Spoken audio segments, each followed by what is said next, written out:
Hello guys, welcome to Job Maker. दोस्तों, Job Maker channel में आपका स्वागत है। दोस्तों, आज हम लोग साइंस का कुछ महत्वपूर्ण प्रश्न देखने वाले हैं और यह दोस्तों जेएसएससी एक्साइज कांस्टेबल के अकॉर्डिंग प्रश्न को सेट किया गया है। तो चलिए दोस्तों, आज से क्लास शुरू करते हैं। और भाई लोग, क्लास शुरू करने से पहले एक छोटा सा रिक्वेस्ट है, चैनल पे पहली बार विजिट कर रहे हैं तो दोस्तों चैनल को सब्सक्राइब कर लीजिएगा, क्योंकि जॉब मेकर चैनल आपका झारखंड में होने वाला सभी तरह का एग्जाम प्रिपरेशन में बहुत मदद कर देगा। आइए आज का पहला प्रश्न देखते हैं। आज का पहला प्रश्न है दोस्तों, ध्यान दीजिएगा।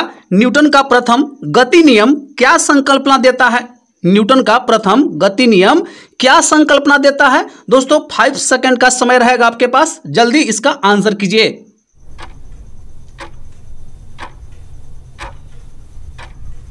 सही जवाब है दोस्तों जड़त्व का नियम। याद रखिएगा, ऑप्शन नंबर डी आपका सही आंसर है। न्यूटन का जो फर्स्ट लॉ है वह किसका संकल्पना देता है, किस नियम का संकल्पना देता है? तो भाई जड़त्व का नियम। फर्स्ट लॉ ऑफ न्यूटन क्या है दोस्तों? कोई भी वस्तु जब स्थिर अवस्था में रहता है या विराम अवस्था में रहता है या वह एक सरल रेखा में चाल से चल रहा होता है, जब तक उस पर कोई बाह्य बल नहीं लगता है वह सेम डायरेक्शन में दोस्तों चलते रहता है। याद रखिएगा, न्यूटन का फर्स्ट लॉ आपका जड़त्व का सिद्धांत देता है। आइए नेक्स्ट प्रश्न को देखते हैं। नेक्स्ट प्रश्न दोस्तों सेकंड नंबर, ध्यान दीजिएगा। रॉकेट किस सिद्धांत पर कार्य करता है? रॉकेट किस सिद्धांत पर कार्य करता है?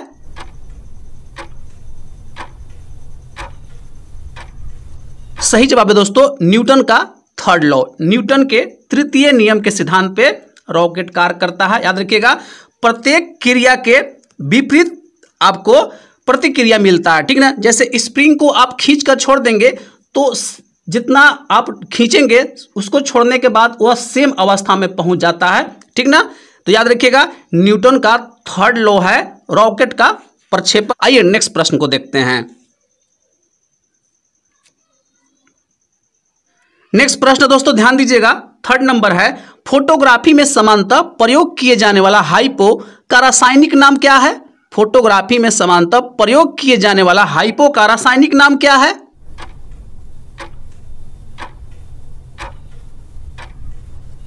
सही जवाब है दोस्तों सोडियम थायोसल्फेट। याद रखिएगा, ऑप्शन नंबर बी आपका सही आंसर है, ठीक ना। फोटोग्राफी में जो यूज होता है हाइपो, उसका रासायनिक नाम क्या है? तो सोडियम थायोसल्फेट। इसका फॉर्मूला होता है दोस्तों Na2, ठीक ना, S2O3, ठीक है।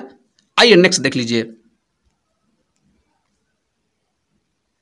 नेक्स्ट प्रश्न दोस्तों ध्यान दीजिएगा। सोडियम को आमतौर पर निम्नलिखित में से किस पदार्थ के नीचे रखा जाता है?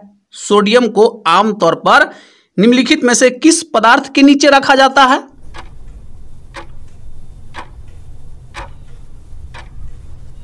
सही जवाब है दोस्तों केरोसिन के अंदर, ठीक ना। मिट्टी तेल के अंदर डुबा के रखा जाता है, क्योंकि हाईली रिएक्टिव होता है दोस्तों, ठीक ना। हाईली रिएक्टिव होता है, इसीलिए उसको मिट्टी तेल में डुबा कर रखा जाता है। ऑप्शन नंबर डी आपका केरोसिन सही आंसर है। आइए नेक्स्ट देख लीजिए। नेक्स्ट प्रश्न दोस्तों ध्यान दीजिएगा, 5 नंबर है। क्लोरोफ्लोरोकार्बन CFC का अधिकतर इस्तेमाल कहां होता है? क्लोरोफ्लोरोकार्बन का अधिकतर इस्तेमाल कहां होता है?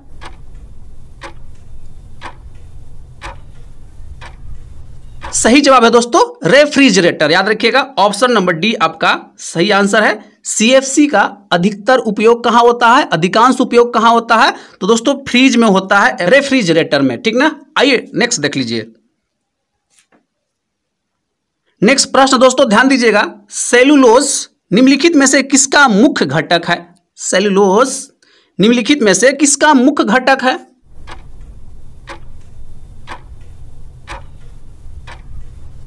सही जवाब है दोस्तों कोशिका भित्ति का। ऑप्शन नंबर ए आपका सही आंसर है, ठीक ना। सेल्यूलोज निम्नलिखित में से किसका मुख्य घटक है?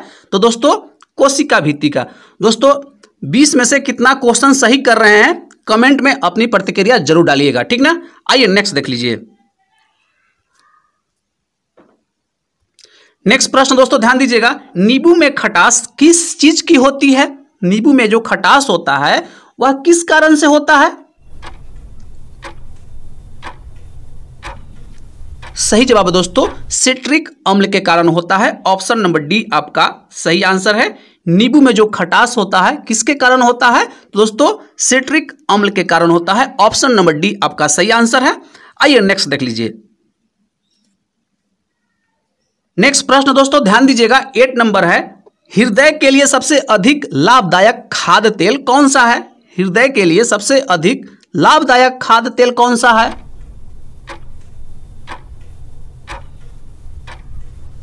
सही जवाब है दोस्तों ऑलिव ऑयल, ठीक ना। ऑप्शन नंबर बी आपका सही आंसर है। जैतून का तेल जो है वह हृदय के लिए सबसे लाभदायक है दोस्तों। इसमें मोनो अनसैचुरेटेड फैटी एसिड होता है जिसके कारण यह हृदय के लिए लाभदायक है। आइए नेक्स्ट देख लीजिए। नेक्स्ट प्रश्न दोस्तों ध्यान दीजिएगा, हाइड्रोजन क्या है? प्रश्न पूछा जा रहा है कि हाइड्रोजन क्या है?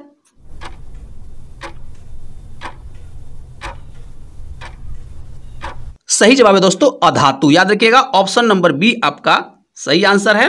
याद रखिएगा हाइड्रोजन के बाह्यतम कक्ष में एक जो इलेक्ट्रॉन है वह रहता है, फिर भी यह अधातु है, ठीक ना। बट क्या होता है, कुछ कुछ यौगिक के साथ यह धातुओं की तरफ मतलब व्यवहार करता है, लेकिन यह अधातु श्रेणी में आता है। ऑप्शन नंबर आपका बी सही आंसर है, अधातु। कंफ्यूज नहीं होना है इस चक्कर में। आइए नेक्स्ट देख लीजिए। नेक्स्ट प्रश्न दोस्तों ध्यान दीजिएगा, मनुष्य शरीर की प्रत्येक कोशिका में केंद्रक होता है केवल निम्न को छोड़कर। प्रश्न को फिर से समझिएगा, मनुष्य शरीर की प्रत्येक कोशिका में केंद्रक होता है केवल निम्न को छोड़कर। बताइए इसका सही आंसर क्या होगा?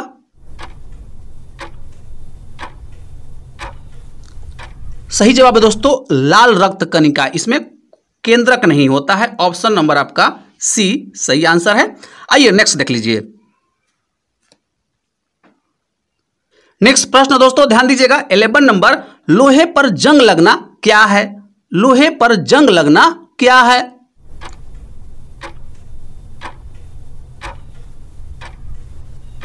सही जवाब है दोस्तों ऑक्सीकरण का एक प्रक्रिया है। ऑप्शन नंबर सी आपका करेक्ट आंसर है। लोहे पर जंग लगना क्या है? तो ऑक्सीकरण की एक प्रक्रिया है। ऑप्शन नंबर सी आपका बिल्कुल सही आंसर है। आइए नेक्स्ट देख लीजिए। नेक्स्ट प्रश्न दोस्तों 12 नंबर, ध्यान दीजिएगा, निम्नलिखित में से कौन सा विटामिन पानी में घुलनशील होता है? निम्नलिखित में से कौन सा विटामिन पानी में घुलनशील होता है?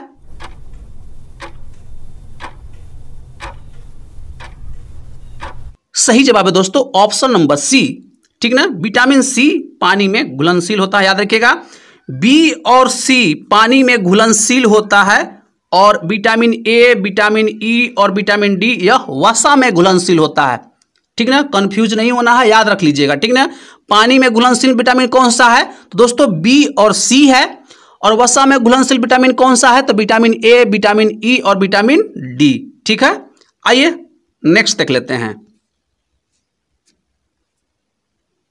नेक्स्ट प्रश्न दोस्तों ध्यान दीजिएगा, ओम मीटर किसका मात्रक है? ओम मीटर किसका मात्रक है?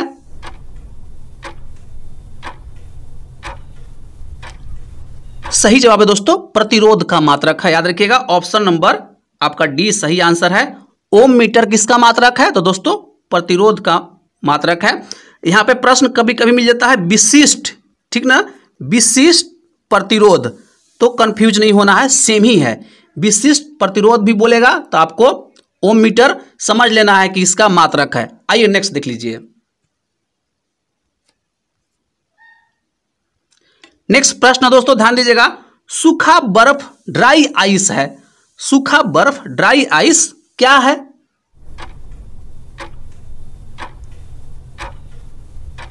सही जवाब है दोस्तों ठोस कार्बन डाइऑक्साइड, ठीक ना। ड्राई आइस क्या है? तो ठोस कार्बन डाइऑक्साइड है दोस्तों, क्योंकि जब गैस ठोस होती है तो बर्फ की तरह दिखाई देती है। याद रखिएगा आप जो कोल्ड ड्रिंक पीते हैं, ठीक ना, कोल्ड ड्रिंक को यूज करते हैं तो उसमें क्या होता है? तो उसमें ठोस कार्बन डाइऑक्साइड होता है। याद रखिएगा ऑप्शन नंबर आपका डी सही आंसर है। आइए दोस्तों नेक्स्ट प्रश्न को देखते हैं। नेक्स्ट प्रश्न दोस्तों ध्यान दीजिएगा 15 नंबर है, निम्नलिखित में से किस रोग में रोगाणु खुले घाव से होकर प्रवेश कर जाते हैं? निम्नलिखित में से किस रोग में रोगाणु खुले घाव से होकर प्रवेश कर जाते हैं?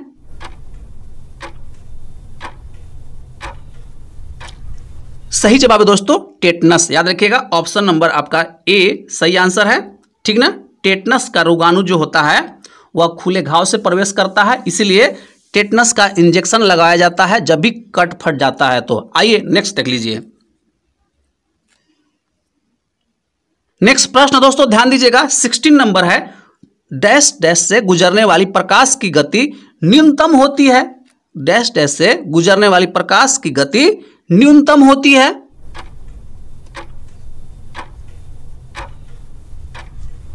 सही जवाब है दोस्तों ठोस से। याद रखिएगा ऑप्शन नंबर आपका डी सही आंसर है। और मैक्सिमम किस में होता है? तो मैक्सिमम निर्वात में होता है। और न्यूनतम किस में होता है? मिनिमम। तो मिनिमम होता है दोस्तों ठोस में। कंफ्यूज नहीं होना है, याद रख लीजिए मैक्सिमम किस में होता है? तो मैक्सिमम निर्वात में होता है। मिनिमम किस में होता है? तो दोस्तों ठोस में होता है। आइए नेक्स्ट देख लीजिए। नेक्स्ट प्रश्न दोस्तों ध्यान दीजिएगा, सूर्य की ऊर्जा उत्पन्न होती है। सूर्य की जो ऊर्जा है वह किसके कारण उत्पन्न होती है?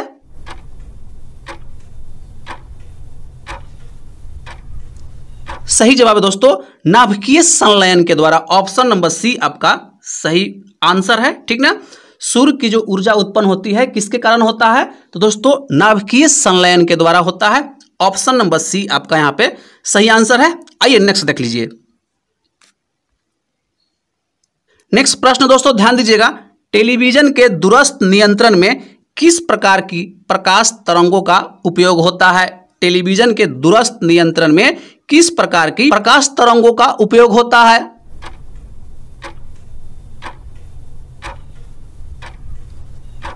सही आंसर है दोस्तों औरक प्रकाश किरणें। ऑप्शन नंबर आपका ए करेक्ट आंसर है। और दोस्तों यह विद्युत चुंबकीय होता है, ठीक ना। इसमें क्या होता है? विद्युत चुंबकीय होता है। रिमोट का बात यहां से कर रहा है, ठीक ना। रिमोट में आप दूर से ही कंट्रोल करते हैं तो उसमें क्या होता है? विद्युत चुंबकीय होता है रिमोट में। उसके कारण से यह औरक किरणें उससे उत्पन्न होता है और यह टीवी को कंट्रोल करता है। आइए नेक्स्ट देख लीजिए। नेक्स्ट प्रश्न दोस्तों ध्यान दीजिएगा, थर्मामीटर का आविष्कार किसने किया? थर्मामीटर का आविष्कार किसने किया?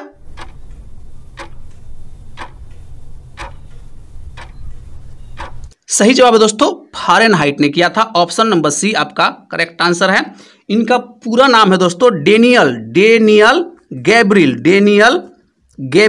ठीक ना। गैब्रियल, याद रखिएगा Daniel Gabriel Fahrenheit. Option number C आपका यहां पे सही आंसर है। थर्मामीटर का आविष्कार किसने किया? तो डेनियल गैब्रियल फारेनहाइट। आइए नेक्स्ट देख लीजिए। और कब किया दोस्तों?